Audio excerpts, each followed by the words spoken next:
Okay, welcome. Here we are, module daily life, country Thailand, and we're talking about renting. We had a lot of questions asking about how is the renting situation, how can I rent an apartment, vehicle, where should I rent, what is the prices, cost, etc. What is the laws?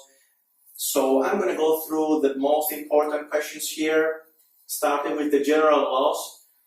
First thing you have to do when you're coming in Thailand and you choose the location that you want to stay, you will probably need to find an apartment that will be long term. You're going to rent it out like 3 months, 6 months, 1 year, depending on what is your plan. So the general laws, Thailand is a country that favors the landlord, the owner of the apartment, as regulations and as laws concern.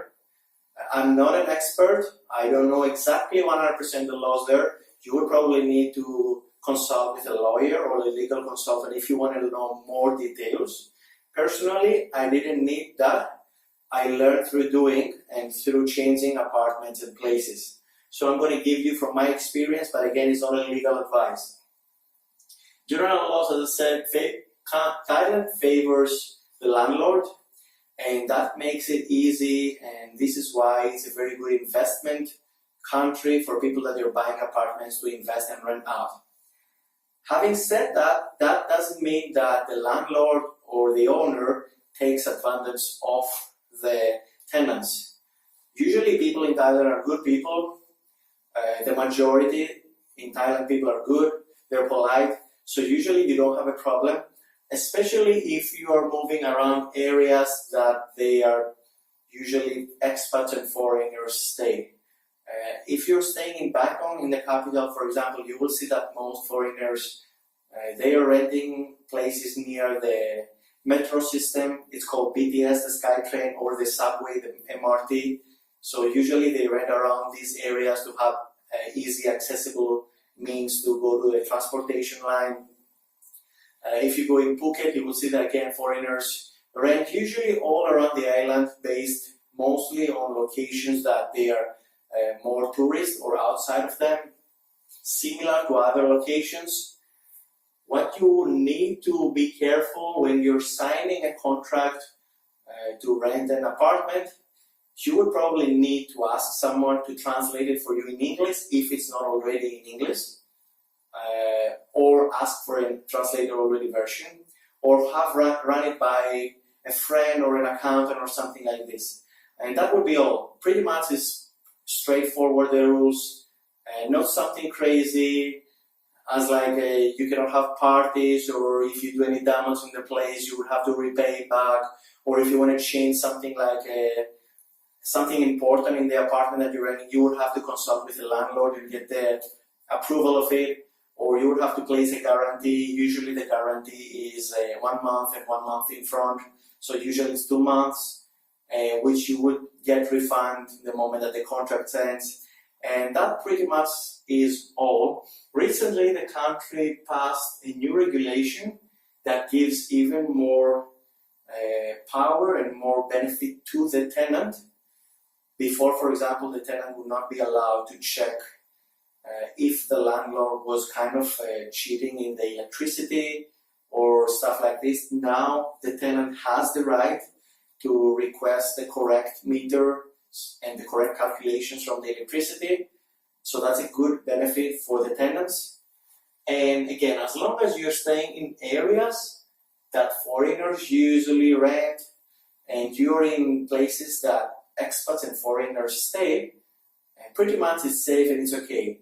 If you want to venture out to go to rural locations, then you would have to go through your own understanding and your own knowledge with common sense and find out what's going on. Again, very important, make sure before you sign any contract, run it through a translation, run it through a Thai friend that can explain you, because many times, because of the problem of communication, sometimes Thai people don't know very well English. Sometimes foreigners don't know and don't speak very good English. And so there are miscommunications and you might get into trouble without both of the parties knowing about it. Now, regarding prices and facilities, Prices are pretty much, if you're staying in the capital or western locations that western and foreign people stay, the prices that you would expect, it would be something around mid-level, like in Europe or in United States or in Australia.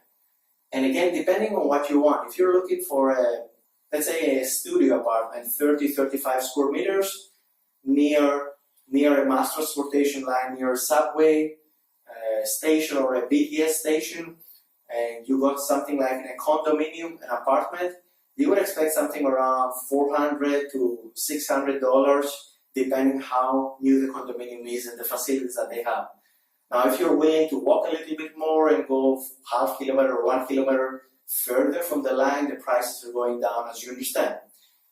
Again, if you want to go to live to a very upper class area that it's full of like highly new renovated condos and wealthy people staying there, you would expect the prices to go higher. Still, there are a lot of bargains. Personally, I found, for example, penthouses, 300 square meters, that you can rent them for $3,000 per month.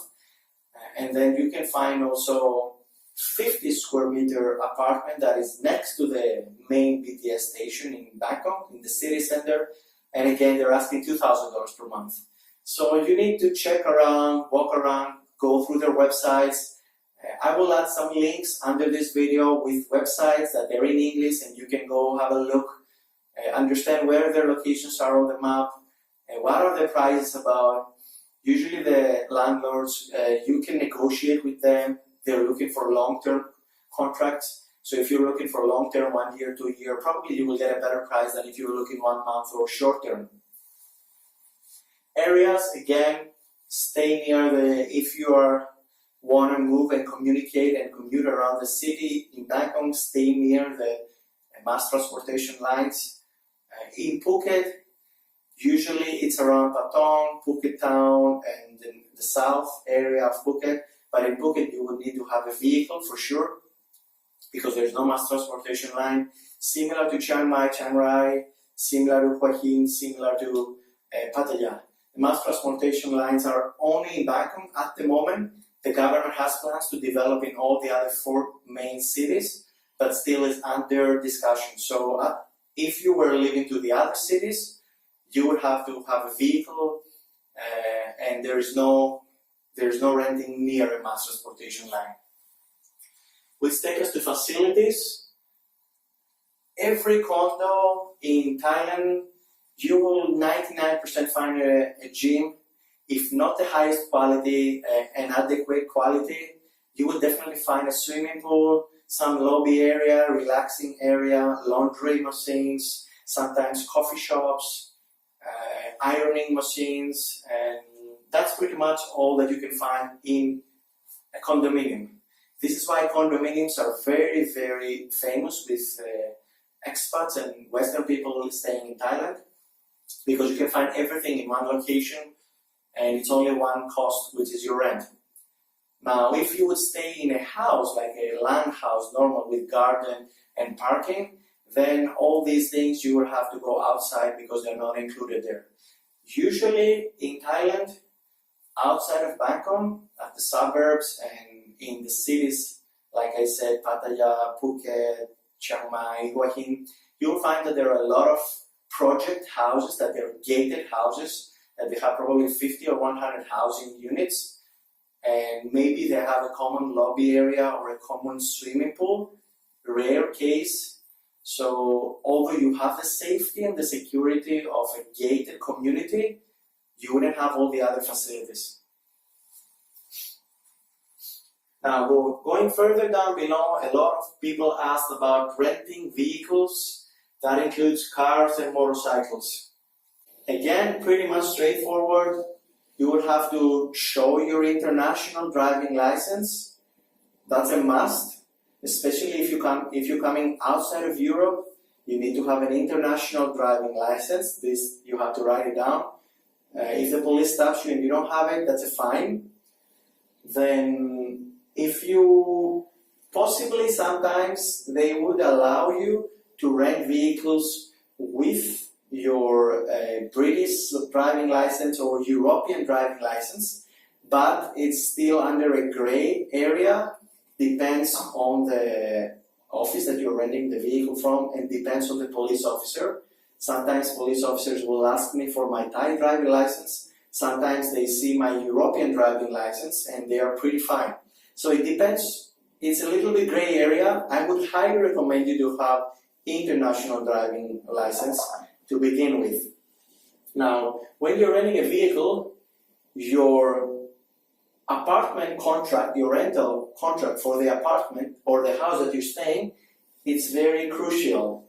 If you have a long-term apartment rental contract, this will allow you to rent a vehicle without leaving your passport there. If you don't have this kind of thing and you're staying only in a hotel, the office that is renting the vehicles will not allow you to rent a vehicle without leaving your passport there. And that's for their security, as you understand. There are many incidents of tourists coming in Thailand, renting a motorcycle, getting drunk, going and crash the motorcycle, and then they're just disappear and they never pay. So usually what the officers are doing is, if you're for a short term, like 1 week, 2 weeks, they will ask you to hold your passport for their security, or you would have to put down a hefty, a pretty big guarantee as a deposit that you will get refunded when you get it back. I would recommend you to go for the deposit because the passport, you need to always have it with you in case the police stops you for a check or you want to go to a location that passport is required, an office, a bank or something like this. So take care first your apartment rental contract and then go here so you can fix that easier. Again, these contracts are usually standard form and they have Thai and English translations and not pretty much to worry about this. What I will do is a pretty normal check around the vehicle. You're getting a car, you're getting a motorcycle, check around it, make a couple of photos. This is how you receive the vehicle. If there is a problem, a scratch or a tire, flat tire or something that you think it's weird, make it a photo with a date on the photo, show it to the responsible person from the office so they can agree with you, put the photo in the contract so then they don't charge you something that you didn't cause. And pretty much the rest is okay. Make sure that you know how to drive here. They're driving from the opposite side than in the United States, for example, or in other places of the world. Here they're following the British kind of driving system, so you would have to remember that too. They're driving from the left side. And lastly, Airbnb.